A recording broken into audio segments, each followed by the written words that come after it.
But if people want to find you or contact you or have a look at your work, where are the best places to look for you online?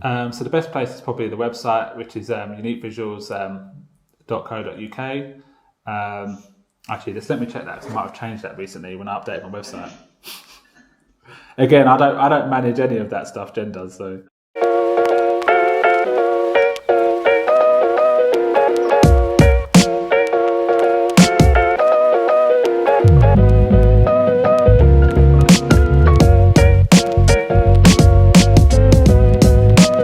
Hi, welcome to Meet the Makers, a video series where I put questions to creators from around the world about their videography and photography businesses, mainly in the wedding industry.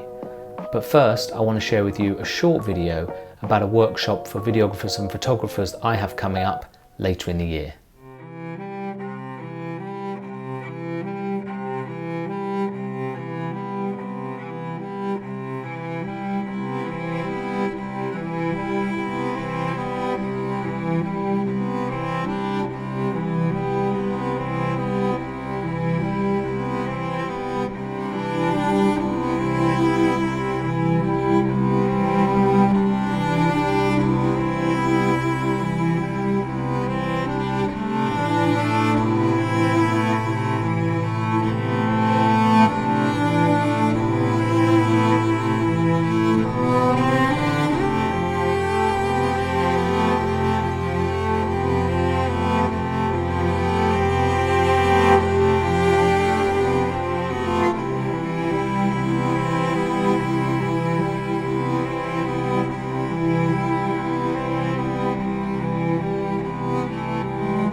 If you'd like to learn more about the workshop, there's more information in the description below. Today I'm going to be talking to Steve, one half of Unique Visuals, a UK-based videography and photography company. Their work is natural and authentic and really makes you feel as if you're experiencing the day with the couple. Steve has been shooting weddings for many years now and has loads of great advice to share. So let's jump straight in with question 1.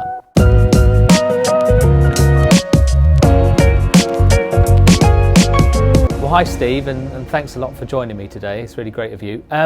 Going straight in with question 1, how did you get into videography in the first place? So basically I was studying film production at university, and towards the end of my time there, I received a phone call from a friend of mine, and he was saying, I was at a wedding last night. I had a few drinks with the videographer there, and he was talking to me about how much help he needed and how much editing he had, backlog he had of editing. And I said, I've got a friend who actually studies there at university. So I hope you don't mind, but I gave him your number. So I was like, okay. So I didn't really think nothing of it. And a few days later, the guy actually gave me a call. And he said, are you interested in helping me out? So I was like, do you know what? Why not? Let's give it a go. I had it was really good timing because I only had about a week left. So I came back on the Friday back home, and my first wedding was on the Saturday.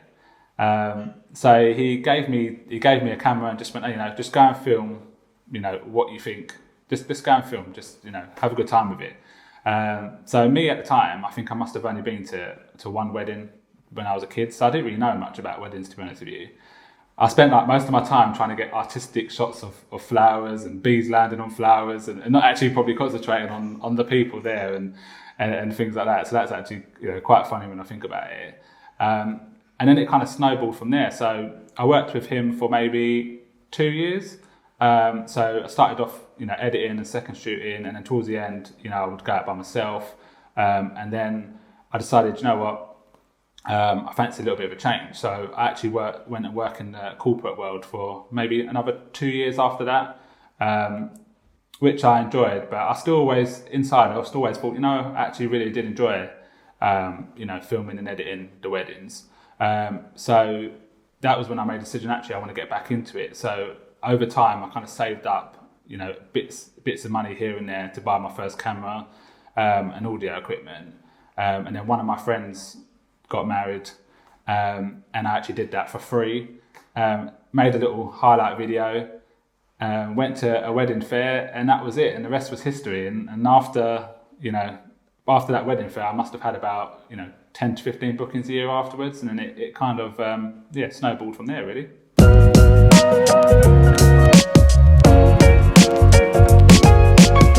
Okay, and what year was it you filmed your first wedding? So I left university in 2007, and then Unique Visuals was born 2011. So that was when we started Unique Visuals, and I did my friend's wedding. So how many weddings did you do in the first couple of years? Did it quickly grow? Or? Yeah, so I probably started off maybe about 25 weddings, and then I had that horrible moment in the middle, which I think a lot of wedding filmmakers get into, where they just keep taking and taking. And then I had a couple of years where I was doing like 45, 50, and then I was like, you know what, for the work that I want to produce, I just can't maintain that amount of editing. So now we're back down to maybe 25. Right, okay. And then you, at some point you brought photography into the mix, didn't you? So my wife does commercial and fashion photography. And we had a few clients that just kind of come across her stuff and just like, you know what, we really like your style. We really want you to do the wedding photography, do our wedding photography alongside Steve doing the video. And that was it, really. And it's been really useful, especially for destination weddings. Because obviously, we can stay together, we can travel together, and we actually get to know the couples, really well together as well. There's actually a few couples, especially with those weddings, that we actually still see now, that we still go to dinner with, that we're class good friends. So that it's kind of worked, especially for those weddings. But I would say, we are called Unique Visuals, Film and Photos. So I would say we're kind of more of a film first, if that makes sense. That's more the priority, but yeah, we do offer a package for both of us as well. So I noticed on your website you do weddings overseas quite a bit. Is that something that was a decision? You wanted to do that sort of work, you put it there to get that sort of work, or is it something that's just happened organically? Yeah, so the destination weddings have just come organically, really. We don't really try and go for them, but they are nice, obviously, when they do come in. 3 of the weddings that are on our homepage, they're actually connected with each other. So 2 of them, they're all friends. I don't know whether it seems to be a bit of a trend over the last few years, but yeah, they've all been really good. They've actually just been recommended, friend to friend to friend, and they've actually been at the weddings as well. So that's been really cool. How do you manage with equipment? So do you keep all your camera stuff on you sort of in hand luggage? Do you put anything in the hold? Do you put tripods in with your sort of main luggage? How do you do? Yeah, so we have like a bag that we carry on with us, which has got our clothes, and we have like a small tripod, and my monopod as well kind of folds up really small. So I'll take the tripod head off of that and the legs, so that fits in the bag as well. And then have like a backpack on me as well. So in that I'll carry obviously my cameras and my lenses, and that's it really. I'm audio equipment.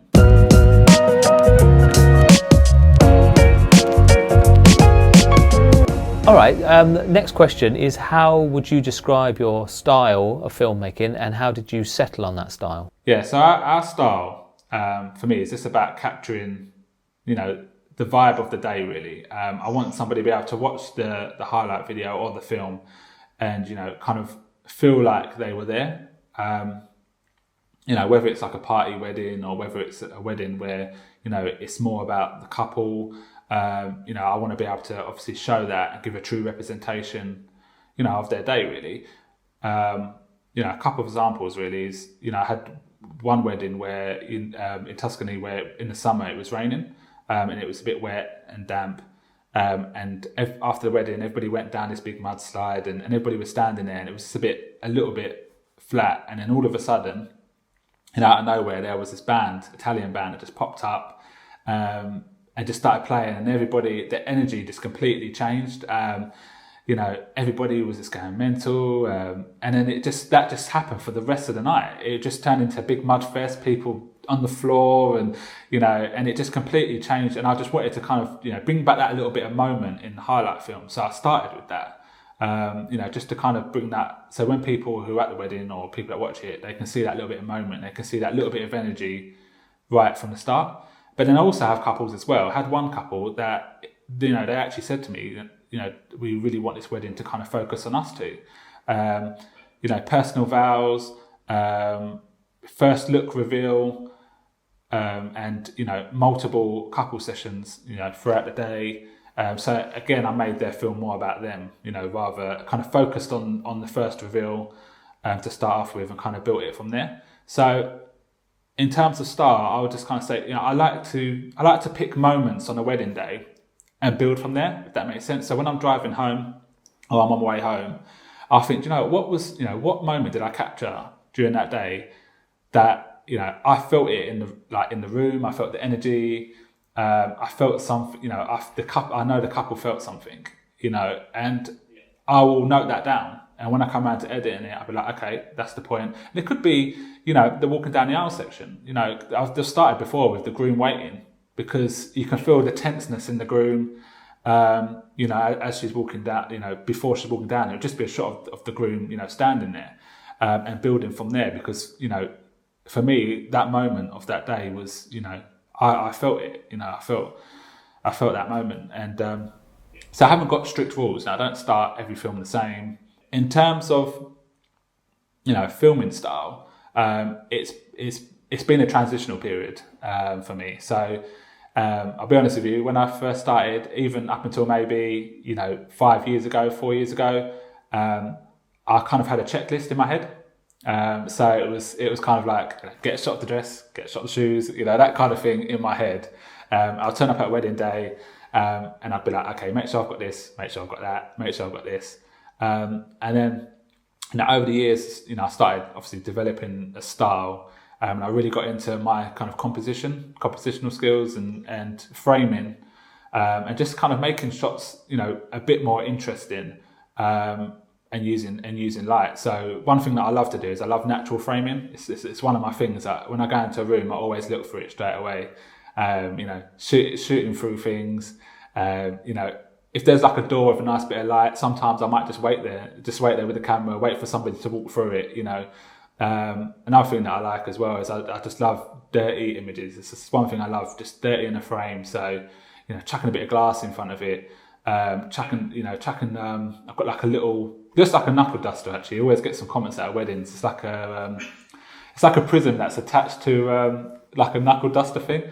If I feel like I need to add a little bit more visual interest, it's really good just to kind of pop it at the bottom a little bit. And you'll see that in a lot of the dancing shots as well that I do, just where people all of a sudden become like 4 people and things like that. That's that tool there.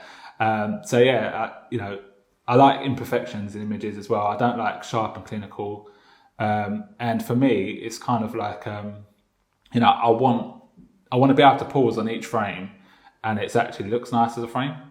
For me, that's kind of like my goal on a day. So it's a lot more intentional. So I kind of developed from, going to a wedding thinking I've got to hang the dress up somewhere and get a slider shot of the dress. And, and that stuff's cool, like if that's what, you want to do, that's fine. But now it's kind of like going into a room, looking around, seeing what angles of, are interesting, seeing what bits of light are interesting, and actually being a lot more intentional with the framing. So I don't actually get, shots of the dress hanging up unless it's like it happens to be in a beautiful bit of light or a nice reflection or something like that. I won't get it hanging up. I'll get it when she's putting it on, the details, and things like that. So I would just say yes. I would just say it's developed kind of from thinking of what I've got to get to kind of what pleases me. And that sounds a bit selfish in a way, but I feel like if you don't enjoy it, and you don't like what you're actually doing, then and you're just doing stuff for the sake of thinking, I've got to get that shot. Then I feel like it's you probably understand yourself, don't you? That and I think it's a good point that comes probably from watching films when you first start and thinking, oh, you have to have this, you have to have that. But actually, there's no rules with that stuff. I think that's what you learn over time. Like, you don't have to have any of these things in particular. Obviously, there's key moments in a wedding where it would be weird if they weren't there. Things like, you know, their vows and stuff. But actually, yeah, these shots, it's almost like getting confused with what a photographer's doing, I sometimes think. Like, they might have to get these details because they've agreed they will. But I think we're more free to sort of, like you say, capture things that are happening in the moment that we didn't plan for, rather than thinking, I need to spend 20 minutes getting these rings in a shape, when actually people are laughing over there and having a good time, and that's what you should be getting, yeah.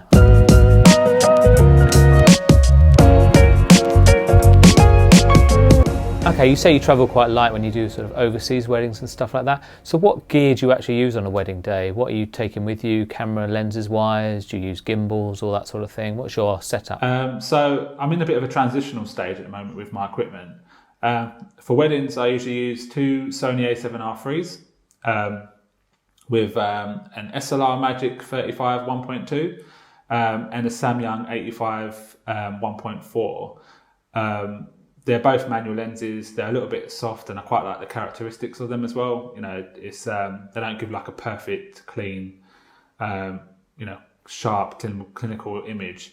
But recently, maybe about a year ago, I bought a Blackmagic Pocket 6K, and I've been using that quite a lot for my commercial work this year. And I just love the image out of it. But I'm just not sure yet whether I can implement it into my style of weddings, because it's just it's just a lot bigger. The battery life is terrible. The file sizes are much bigger, but the images are great out of it. So I'm not sure yet. I haven't got a wedding for about 3 months, so I'm just going to see what kind of happens. I might end up getting an A7S III or something like that, or I might end up using the Blackmagic. I'm not sure yet. So, what about audio gear? What do you take with you to a wedding to record sound? So audio. I've got 4 of these Sony microphones here, clip-on microphones, which are really handy, just really easy just to clip on to. I use those mainly kind of for vicars, celebrants, people like that just don't like to have too much faff around on micing up. They're also really good just to dot around for backups. I strap one to the microphone as well all the time during the speeches, and I've also got a Zoom H6. So if there's like a band or a performance or something, I actually think a bit of that natural audio would work really well on the film. They're really handy for that. Or if there's like a clean feed for the speeches as well, I'll plug it into the desk as well at the DJ. So that's really kind of it for audio. Okay, and then what about sort of stabilizations? You use monopods, tripods, gimbals? What do you use there? Yeah, so I mainly use monopods for my work. I do go handheld, but I actually kind of choose my moments for handheld. So again, when the couple come out of the ceremony and everybody's congratulating, that's one moment I like to go handheld, because I like to get close for those moments. Try and capture the emotion using a wider lens, using the 35, and also dancing as well. I like to get on the dance floor handheld, so I can get involved. Sometimes have a bit of a dance myself. Again with 35, unless the dance floor is not very busy, then I might put on the 85 just so it makes it look a bit more busy with the compression. But yeah, for most of the rest of the day, it's usually kind of monopod. I have got a gimbal. I do use it in a few shots, but I kind of seem to be using it a bit less and less these days, as it's kind of not fitting in with the style that I like at the moment, which is a little bit kind of rough around the edges look, a little bit unpolished. Whereas the gimbal has got that really kind of polished look.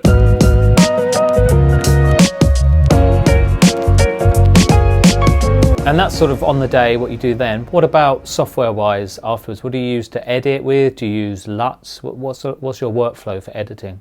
I use Final Cut Pro. I've used that since I started, really. I just find it so fast. It works really well with Macs as well. I have been, again, last year, I've been playing with DaVinci Resolve quite a lot. Again, with the Blackmagic, you get the license with it. So, and that program you really need to kind of make that camera shine, really. because obviously Final Cut doesn't take, the raw, B-raw and things like that. So I've kind of been dabbling with that as well, but I can't imagine at the moment where I'm at that I could edit weddings as quickly and as efficiently in that at the moment. So that might be something in the future that I might, consider more. But at the moment, this Final Cut really. What's your grading process? Is that something you do manually, or do you have a lot? Is it something you burn in camera, or do you shoot flat? How do you do it? So with the Blackmagic, I shoot raw. I usually kind of just build it up from DaVinci from kind of scratch really. There is a LUT actually I use for the Blackmagic. It's a buttery LUT, it's called, I think it is. And sometimes I might use that if I need a quick turnaround, but I try and do it from scratch if I can. With the weddings, it's just a look that I've kind of built up over the years really. With Final Cut, I shoot with, I've got like a profile in the camera, which is a HLG profile. I think it's HLG2, but I've dialed down the saturation a bit, and I've raised the blacks a little bit. So it's kind of like a semi-flat profile. And then I kind of tweak it in Final Cut, and I've kind of saved my grades over the years that I've liked.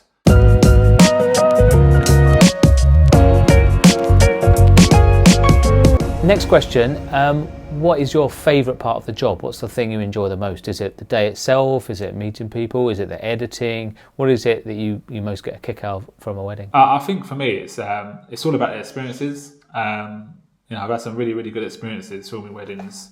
I've been to a lot of places that I wouldn't have been otherwise probably. Not even just abroad, like even in the UK, there's a lot of places I've been in the UK that I didn't even know about. And the people that I've met really, to the couples, I said I'm still keeping in touch with quite a few. In terms of obviously people like yourself as well, other people in the industry. I've got a lot of good photographer friends, other filmmakers as well, and I just feel like it's like a really nice community as well. And that's probably my favourite bit, is the kind of experiences really on the day. Do you enjoy the shooting more than the editing, or are they equal? What's changed. the technical favourite? Yeah, it's changed. When I first started, I was all about the editing. I didn't really enjoy the filming part that much. I wasn't really kind of great. I wasn't, a social butterfly, must I say. So I wasn't that great with socialising with people. I found it a bit awkward. But then kind of over time, I started to build on that, and now it's the other way around. Now I much prefer the day. I much prefer, filming on the day, getting to know the people, getting to know the couple, getting to know who I'm working with, that collaborative spirit, and rather than kind of sitting in your edit suite by yourself for hours, editing away. I much prefer the actual the shooting now rather than the editing.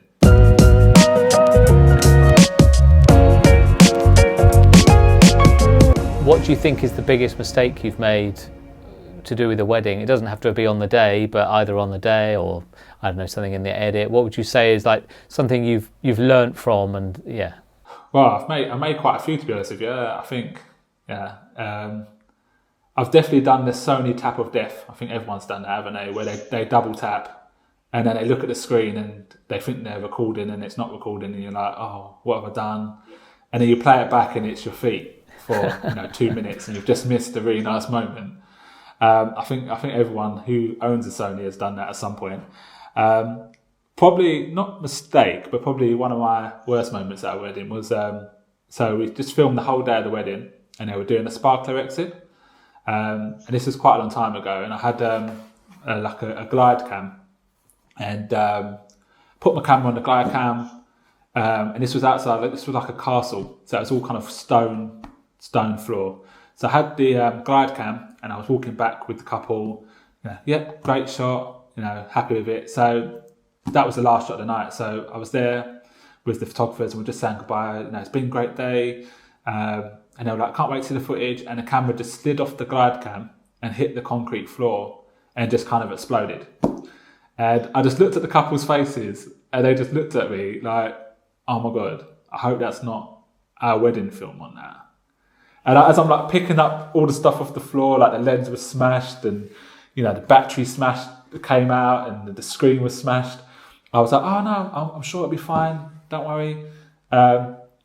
So yeah, and it was about a 3-hour drive home. And I remember just getting in the car thinking, I hope. And this was when I had the Sony A7S II as well. So I only had one card slot. Yeah. I remember just driving back home thinking, oh God, I really, really hope that card's okay.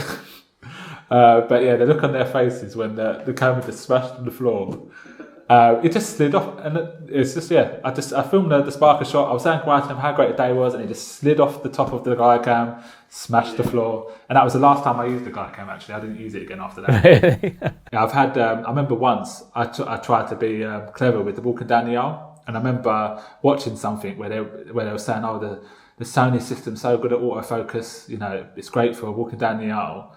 And I remember getting an autofocus lens. I can't remember which one it was now. I didn't use it for very long. And I remember trying to film the bridesmaids walking down the aisle, and the camera just locked up. Really? It just wouldn't focus on anything, yeah. I remember panicking then as well.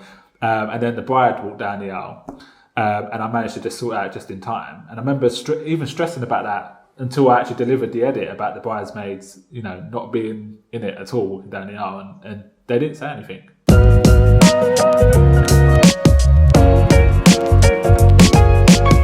What would you say is the thing that's influenced your work the most, whether it's a film or another filmmaker, or is it music? What is it that like influences your work or gets you in like the creative zone the most?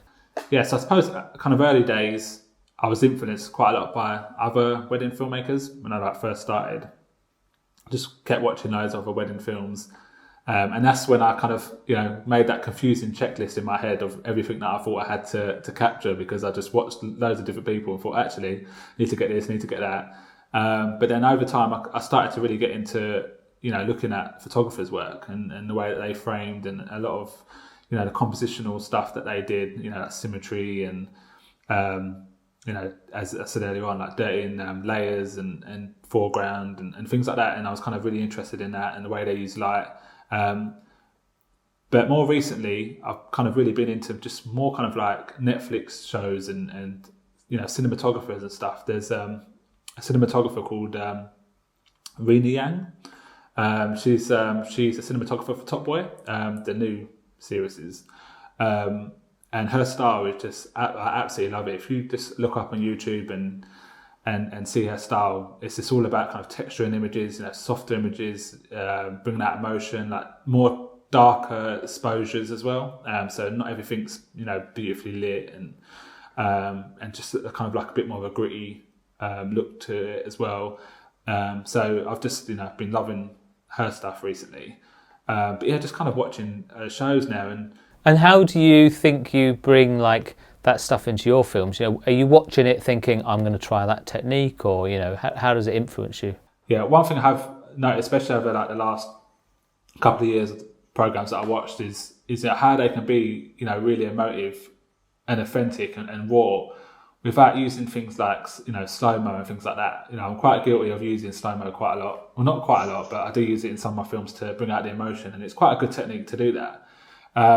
But that's one thing that I definitely want to kind of bring into my work is, being able to edit and shoot so that I can actually bring that emotion out and it be more authentic. Because I feel like sometimes the slow motion, it kind of takes you out of the moment a bit, because it's not real, is it? It's not. You do notice it's not used that much in like movies, especially. It's pretty rare that you'll get slow mo. Yeah, I definitely think it's something I want to experiment a lot more with, to be honest with you. Just kind of keeping it more real and more authentic. Because at the end of the day, I want the couple to look back at it and not think about, the staging stuff, if that makes sense. I don't want to be like, oh, that's when we went there and Steve told us to do this. And to be fair, I don't really stage the couples anyway, but. I might do one or two shots, but I want them to kind of, remember that moment as it was, as the authentic, the authenticness of it, the kind of, if that makes sense. No, I think it's true. I would like, if I have to do any direction, it would just be to say, I'll go for a walk and have a chat, and then at least they were having a genuine moment there, rather than going stand by that tree, look at each other this way. I would never do that, because I think on video it just looks sort of awkward when you do that anyway. Yeah, that's what I do, yeah, as well. But yeah, just kind of, I feel like that's just kind of making it a bit more, yeah, authentic, more emotional without kind of using those kind of tools is something I try and want to focus on with my wedding films going forward, I think.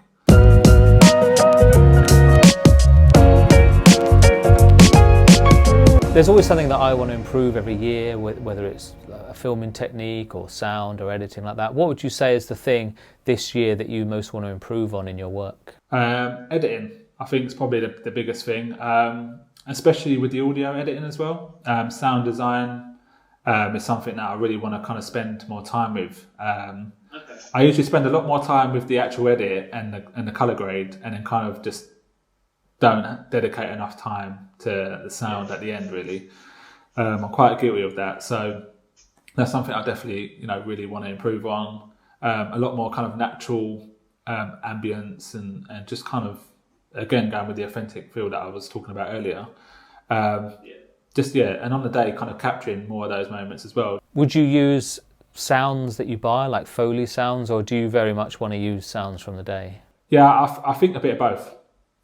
So yeah, so I definitely think, there's moments where I always kind of use the, the kind of ambient. I've got some ambient sounds that I've got in my library, which is, people talking and birds tweeting and kind of like, forest for sounds and rain and things like that. I've got kind of those that I would use. But yeah, I just feel like I could kind of beef it up a little bit more. So you said editing. Do you mean just sound stuff, or do you also mean other types of editing? Yeah, I definitely think I can probably do more with the editing as well. I feel like I would probably want to be a little bit more experimental as well. Kind of push myself a little bit and I don't know. I just feel, I feel like there's sometimes I look back at some of my older stuff and I just think, do you know what? I could have made a little bit more of that moment. Could have made a little bit more of that section of the day because, I feel like I've got shots there that, I haven't actually used in that section that could enhance it, or I could have just edited it a little bit better, or, I'm always kind of looking back at my older work, even, recent stuff, and just thinking, actually I could have made a little bit more of that moment. And so, yeah, I feel like editing is probably a weaker point of mine than actually filming. So it's definitely something I want to improve on.